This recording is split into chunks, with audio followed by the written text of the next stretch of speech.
vous présentons la solution des dossiers électroniques médicaux innovants qui répond aux besoins des programmes dans les zones reculées, des centres de santé ou de structures de soins dans des lieux où il y a peu d'accès d'électricité, peu d'accès à la logistique et peu d'accès aussi à l'Internet. Ces solutions, c'est un mini-serveur Raspberry Pi qui est assez puissant, qui fonctionne avec un processeur de 2.4 GHz qui remplace le serveur stationnel, le gros serveur, et qui a comme avantage de réduire la logistique des transports et la maintenance aussi des serveurs. Il a comme avantage également de pouvoir d'être équipé avec une plateforme qui est bien connue, OpenMRS, qui est assez utilisée dans différents pays pour répondre aux besoins de gestion de dossiers électroniques médicaux.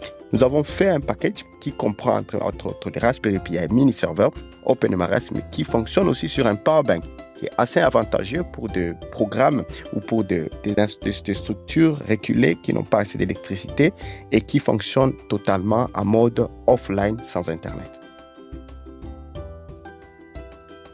L'infrastructure de EMR for All est composée principalement d'un mini-serveur qui est notre Raspberry Pi dans lequel OpenMRS est installé et qui fonctionne avec un powerbank. Et cela fonctionne en mode offline. Vous n'avez pas il n'y a pas besoin d'avoir accès à l'Internet pour faire tourner la structure, les centres de santé, pour partager les informations, les données médicales des patients entre le personnel de soins. Alors, cela permet assez rapide de faciliter l'échange de flux d'informations sans nécessairement avoir accès à recours à l'Internet. Et cela peut être adapté assez bien dans les structures des soins de santé primaires, dans les structures aussi secondaires, dans les structures de cliniques mobiles ou également dans des camps. Des camps, il peut y avoir des emplacements où pour des projets d'urgence où il y a besoin d'avoir un serveur et où apporter un serveur physique devient assez compliqué, ou bien avoir une connectivité sur les clouds pour pouvoir partager des données devient assez compliqué. Et là, par urgence, le kit est directement disponible et permet aux différents personnels de soins de partager des informations, que ce soit le docteur, que ce soit le technicien des labos, que ce soit aussi tout le personnel de santé. Alors, les données fonctionnent en mode flux offline. Alors, nous avons mis en place notre composante cloud qui permet à pouvoir synchroniser les données de l'extérieur, sortir les données de l'endroit où il est pour pouvoir remonter à l'extérieur. Ça peut être pour des besoins d'interopérabilité avec d'autres fonctions ou bien avoir une visibilité à l'extérieur pour des partenaires ou aussi des acteurs du soin. Mais aussi, nous avons une autre composante importante qui est la composante de referral, donc qui permet à pouvoir référencer le patient d'une structure vers une autre. Donc, notre kit, il est équipé. Lorsque le patient est référé d'une structure à une autre, l'OpenMRS, tel que ceux qui le connaissent, a une fonction pour la référence.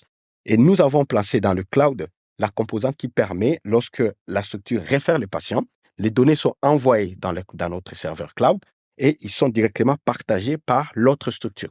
Donc, lorsque les données remontent et qui descendent dans l'autre structure de réception, il a également le kit qui va recevoir et ils vont avoir directement accès aux données des patients pour faire le suivi.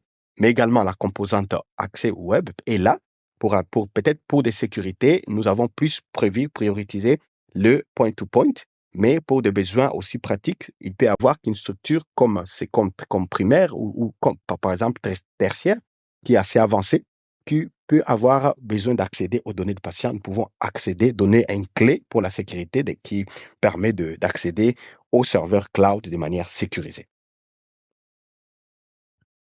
Le processus d'affaires qu'on appelle le business process de EMR for All suit les workflows des dossiers électroniques médicaux.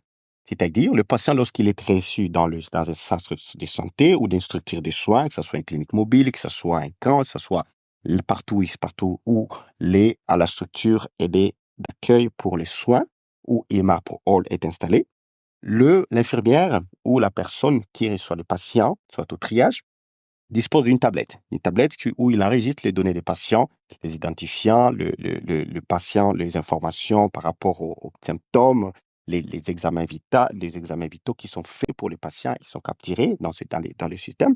Notez que les données peuvent être anonymisées ou pas, ça dépend de la structure des soins. Comme nous fonctionnons en mode offline, il n'y a pas de risque de pouvoir exposer les données des patients. Donc, le système est assez pointu et dispose des encryptages assez sécurisés pour ne pas diffuser les données des patients. Donc, une fois le patient il est reçu au niveau de la structure de soins, les données sont enregistrées, ses diagnostics, ses premiers symptômes, et puis l'infirmière ou le professionnel de soins réfère le patient soit à faire une consultation ou soit vers un labo. Et dépendamment du flow, cela s'adapte par rapport au projet. Donc, nous offrons encore la configuration des différents workflows dépendamment du projet en lequel l'outil sera sollicité. Et une fois il est au labo, les données des labos sont enregistrées. Donc, le laboratoire dispose aussi d'une tablette qui fait entrer les données dans le système. Et puis, tout médecin qui va consulter les patients possède aussi une tablette, soit au niveau des consultations ou les examens des patients ou les diagnostics des patients, les symptômes des patients sont prises et des notes aussi des visites sont prises qui permet de pouvoir enregistrer toutes les données des patients dans le système électronique. Notez que chaque patient possède un identifiant qui permet de pouvoir joindre les différentes informations des différentes unités. Et lorsque le patient il peut être soit admis et il peut être suivi à l'hôpital, ou bien il peut aller être référé par rapport soit prendre une prise de médicaments. Donc, le médecin peut décider que le patient aille prendre un médicament et le système, il prend en compte le stock de médicaments. Donc, la pharmacie également est prise en compte pour pouvoir évaluer si le patient a pris un médicament et ça permet aussi d'avoir une statistique par rapport au nombre de médicaments, la disponibilité de certains médicaments dans la structure des soins. Si le patient nécessite des traitements assez avancés que la structure des soins n'est pas capable de fournir, le médecin peut référer les patients. Et là, il y a un formulaire dans l'application pour faire référer les patients. Et là, ça nécessite d'avoir l'Internet pour pouvoir envoyer. Justement, c'est à ce stade-là qu'il y a besoin de l'Internet où le minimum Internet possible, 2G ou 3G, le moins possible qu'elle peut trouver sur Internet. Comme ici, nous parlons de données bits, donc c'est assez petit, donc ça ne demande pas assez d'Internet. Juste l'Internet, tu peux être connecté et ça permet les données d'être envoyées sur le serveur. Et là, les données sont transférées vers notre serveur cloud qui prend en compte les références des patients et qui les envoie directement dans l'autre structure, la structure de référence qui sera listé dans l'interface du médecin de la structure, de la première structure. Donc, notez bien que les données sont sécurisées et OpenMRS, c'est parmi les plateformes qui sont assez sécurisées pour les données de médicaments. Et Raspberry Pi a aussi des avantages d'avoir des encryptions assez pointues. Donc, il n'y a pas de risque de perte de données, il n'y a pas de risque d'exposition des données.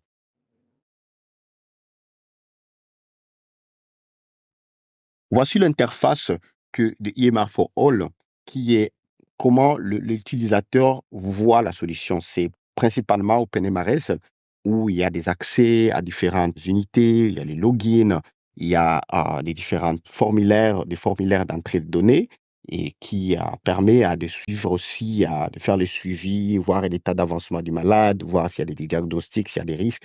Pour ceux qui n'ont pas encore, qui ne sont pas habitués à OpenMRS, je vous recommande de faire la documentation pour voir que c'est une plateforme assez pratique, assez intuitive pour les utilisateurs et pratique à utiliser à différents niveaux, à différentes échelles. L'application que nous fonctionnons, c'est l'application qui fonctionne sur le browser, donc avec la tablette, mais il y a aussi l'application mobile de OpenMRS qui permet d'être installée soit sur un téléphone, soit aussi sur des tablettes pour des cas d'environnement où, par exemple, un professionnel de santé peut aller dans une communauté faire le suivi d'un patient. Voilà, donc il y a ces avantages-là qui fonctionnent et les données sont, lorsque cela revient, les données sont synchronisées dans notre Raspberry Pi offline. Donc ici, nous rappelons que nous travaillons tous offline. Donc notre équipe qui travaille là-dessus, ils sont déployés sur différentes infrastructures et assez de compétents pour réadapter, pour configurer, pour paramétrer l'OpenMRS par rapport aux besoins du projet, aux besoins de ceux qui vont solliciter l'application.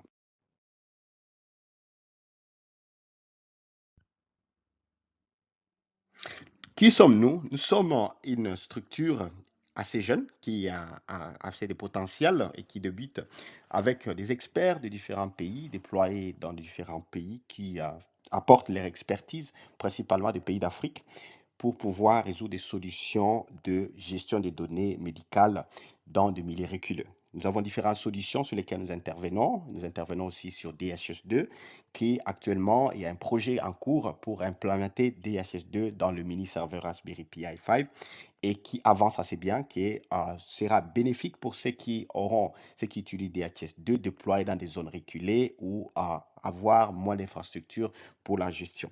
Nous sommes des implémentateurs aussi des solutions de open source, des différentes fonctions adaptées au dossier médical, adaptées aux projets de santé publique. Et entre autres, nous avons aussi des équipes déployées pour des projets de consultance, pour des configurations, paramétrages de OpenMRS. Nous avons des projets assez importants sur lesquels nous travaillons et nous vous invitons à suivre et à nous suivre plus davantage dans notre page www.dataexchangegroup.org. Nous sommes principalement basés au Kenya comme notre headquarter, mais nous avons aussi des antennes dans différents pays de la région d'Afrique.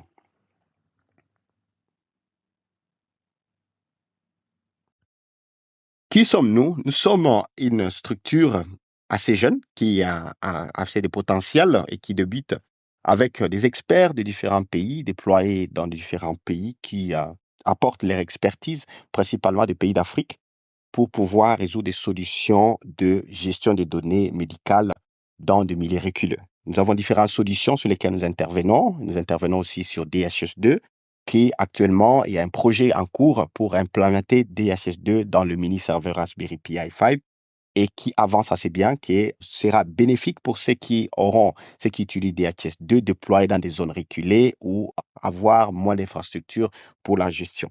Nous sommes des implémentateurs aussi des solutions de open source, des différentes fonctions adaptées au dossier médical, adaptées aux projets de santé publique. Et entre autres, nous avons aussi des équipes déployées pour des projets de consultance, pour des configurations, paramétrages de OpenMRS. Nous avons des projets assez importants sur lesquels nous travaillons. Nous vous invitons à suivre et à nous suivre plus davantage dans notre page www.dataexchangegroup.org. Nous sommes principalement basés au Kenya comme notre headquarter, mais nous avons aussi des antennes dans différents pays de la région d'Afrique.